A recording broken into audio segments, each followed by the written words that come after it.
AI is scary for non-techies. That is why I started this channel. OpenAI just released Sora 2 today, their new game-changing video model. I don't want to make yet another video hyping up this product, saying that it kills VEO3, but this is a very interesting release, and in this video, I'm going to break down why. First, we're going to slow down and actually unpack why this release might matter to you. And then at the end, I'm going to talk about why this release gives me more questions than actual answers. All right, let's get into it. All right, so here's everything that was released in Sora 2 that you need to know about. So first things first, we have overall better video generation than Sora 1. If you ever used Sora 1, it felt kind of broken, didn't really create the best output. And of course, with this new release, this is much better. I'm sure you've seen all of the Google VEO3 videos that are on the internet, and that just has absolutely blown Sora out of the water. But this new release might actually swing the pendulum back in OpenAI's favor. So the next thing that is really impactful here is the ability for audio generation. Now every video comes with sound.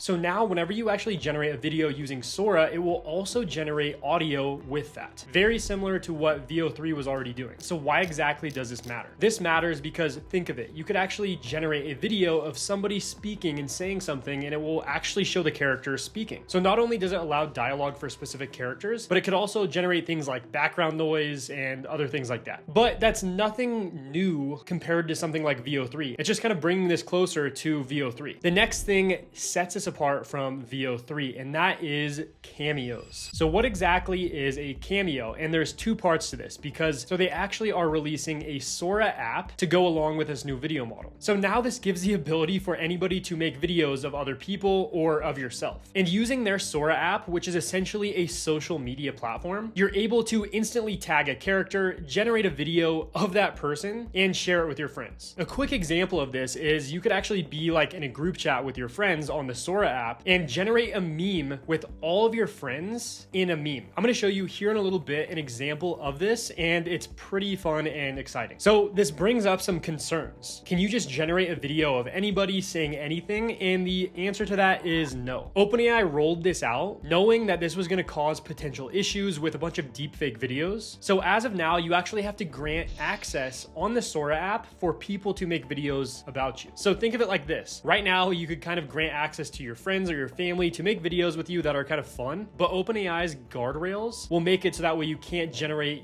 fake videos of somebody saying something in order to manipulate others, because this would cause massive problems. Of course, this product literally just released today, so we don't know how this is going to unfold, but the fact that OpenAI is being very cautious about this is a good sign, at least in my humble opinion. One thing I want to mention is this app is available right now on the iOS store in both the US and Canada, but you need an invite code to actually log onto the platform. All right, so now that we have a quick breakdown on exactly what this is, so let's actually show some demos from this OpenAI release video that they actually launched today. All right, so first of all, in this OpenAI demo, we're actually going to see the app in action. As you can see, they have their phone pulled up. This is an iPhone app on the home screen here that you can see. So let's actually take a look at this right now. All right, I'm going to click the Sora app here, and we're going to be dropped into a feed. Revenue. Got it. Sora is pre-revenue. If you show revenue, people will ask how much, and it will never be enough. The company that was the 100x or the 1000x is suddenly the 2x dog. But if you have no revenue, you can say you're pre-revenue. The app is indeed pre-revenue.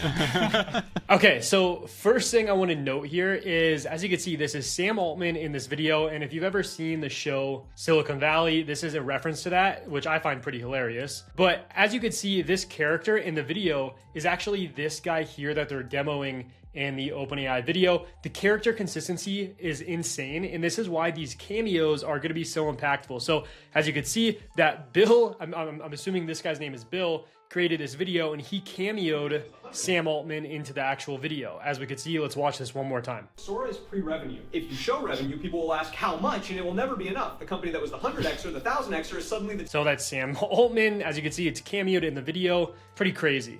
2x dog. But if you have no revenue, you can say you're pre-revenue. The app is indeed pre-revenue. So there's a couple of cool things to note here. So this is an example of the cameo feature I was talking about before, but actually this is two cameos in one. So this is me talking with Sam in the same scene. And you'll notice lots of little details here that make these videos feel really realistic. These little shot changes back and forth, the natural gestures and facial expressions on both me and Sam's face, the natural lip sync that really captures the dialogue accurately. All of this is brand new in Sora 2. So that's something I want to mention. Inside of something like VEO3, you need to generate multiple videos, stitch them together if you want to have that switch back and forth from the different frames, the different characters and whatnot. So this is an upgrade to Sora 2 that I'm really excited to play around with, and it allows for more dynamic video creation instead of having to like stitch videos together, which can be a complete pain if we're actually wanting to use this. So makes it much more accessible to use. Okay, watch this. I'm gonna turn the lights off. Whoa, wait a second. Why am I a cartoon? That wasn't supposed to happen. The lights are still on. This is kind of cool though. So this is exactly what I was just talking about in terms of like VEO3. The fact that this was generated in one prompt here, I assume, I don't know if it actually was, but the fact that it was able to go from like this video of like him actually standing there with a light switch and then turning it into a character here by literally the flip of a switch is pretty interesting to see. All right, so now they're actually gonna show how to generate this video along with actually how to cameo somebody into that video. So let's watch this now. I think we should run a generation. So at the bottom of the screen, you'll see this plus button. I'm gonna click there and we'll be dropped into our simple composer. Here you can describe any idea you have in any style, any scene, transcripts, all that kind of stuff, and you can get a video. You'll see this tray above, cameos, and you'll see me here, Rohan, all the way on the left, and some friends I have on the network here who've given me permission to cameo them. This is something real quick. I'm not going to waste a bunch of time here, but the fact that you could cameo people, and he said people that have given permission to be cameoed. So that's a really important factor here. Again, this is something that they're trying to actually crack down on when it comes to like security and privacy, is they don't want anybody to just generate an image or a video of you. You need to actually grant access. The fact that these are the people that granted access for him to create cameos on is really interesting.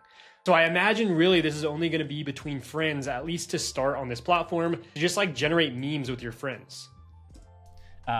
Let's run a generation with a cameo. Maybe someone most people know. Let's do Sam. Sam, what do you think? He's got to be celebrating how well this live stream is Celebrating how amazing this live stream is going. He's screaming about it. Pumping his fists. Yeah, there we go. And screaming. All right, we'll fire that off. Much like Sora 1, these generations can take a couple minutes. Okay, so they actually went ahead and actually tried to generate the video. Let's go ahead and fast forward to see what the video looks like generated. Oh, we got Sam's. All right. Yes, this live stream is going so well. Let's go. Woo! I'm fired up. It's amazing. We're crushing it. Come on. Thank you all. Yeah. Woo! This is incredible. All right, thanks, Sam. Thanks, man. So notice that it's not just one singular video of him saying this is incredible. It's multiple cuts where it cuts closer, it zooms in, the camera pans in towards you. This is what is so revolutionary with the new Sora 2 that I'm super excited to play around with. All right, let's show one more cool use case, and then I'm gonna give you my thoughts on this and why I think this brings up more questions than actual answers. Is the ability to immediately participate in a trend, in a storyline, in some lore that some creator is working on, a universe, via this remix feature. So I see this, I'm feeling inspired. I want to see my own variation of this. I can just click this remix button here. New fragrance from Oops, Sora. pause that. I can click the remix button here and say, make this an ad. Oh, make this an ad for, any ideas? Top hat. A top hat. For a top hat with giant feathers. Nice. Okay. And boom, I fire off that generation. And Sora will go working on my contribution here. So what he's showing is the fact that you can just instantly remix a video using that same character and just saying, I want this to be similar style ad, but for a different type of product. The new top hat with giant feathers. Bold, elegant, and unapologetic for whoever you choose to be. Plume, the hat of possibilities. I would buy. Bloom. Cool. Good dream. Championship point for Rohan. Yes.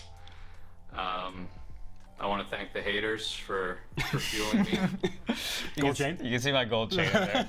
So I could already see this being like a complete meme generation tool for me and my friends to play around with. Instead of DMing each other Instagram reels we find, we could actually generate memes. Like imagine doing this for if you win a week of fantasy football and just sending a video like that to your friends and being like, ha, I just whooped you. Like that's pretty hilarious. And now this is a perfect segue into what my thoughts are and why this raises more questions and actual answers. Let's talk about that right now. All right, so obviously I'm pretty blown away at this release. I think this is one of those moments in AI that we get every 6 months or so, or at this point in time, basically like every week. With that being said, there are some questions that are raised in my brain about this release. So first of all is the social media app. The fact that this is now a social media app seems interesting. Like, are they trying to compete with Instagram, or what's their play here? But part of me thinks this is a way to make AI video generation interactive with your friends. And this could be speculating here, but I wonder if they're doing that to soften the whole idea on AI generated videos. Obviously, privacy is a massive point in this release, and having to grant access to your friends or for family to actually generate videos with you is a pretty cool idea. I think that they're maybe doing this because they don't want you to generate a bunch of different videos about like politicians or influential people saying like thought-provoking things, and that could kind of get them in trouble. So I wonder if this is a segue into video generation at scale that we're going to start seeing. And something I also want to mention is the fact that this is condensed into the Sora app environment right now, and it can't go outside of that. It basically allows for people to know, okay, anything I see on this app is going to be AI generated, so I need to take this with a grain of salt. These are all questions we're going to be asking ourselves as we see more AI generated content, because we don't want to just see AI slop and, you know, thousands of AI generated videos that are tailored directly towards our taste and our desires. But I think this might be a little segue into that. So some of the other questions that I actually have after this release is who controls the likeness, or who owns this content? Is this content that you own? Is this owned by OpenAI? Where does the copyright land? Is copyright even a problem with this? All of these are questions that we have from this OpenAI Sora release. And then my final question is, what is content creation going to look like in the next 2 years? Me as a content creator, I see a tool like this and I'm instantly like kind of scared of it because I think this could be coming for my job. But there's another side to that where you could actually use this at scale to help you create more content, if that makes sense. So I'm both very skeptical, but also optimistic about this release. I guess we'll just have to wait and see what happens. All right, guys, there we have it. There's the new Sora 2 release. I don't have access to this yet, but as soon as I have access, I'm gonna make a video. So if you got some value from this, leave a like, comment what you think of it, subscribe to the channel for more. Things are heating up in the AI world. Thank you so much for staying to the end, and I'll see you guys in the next video.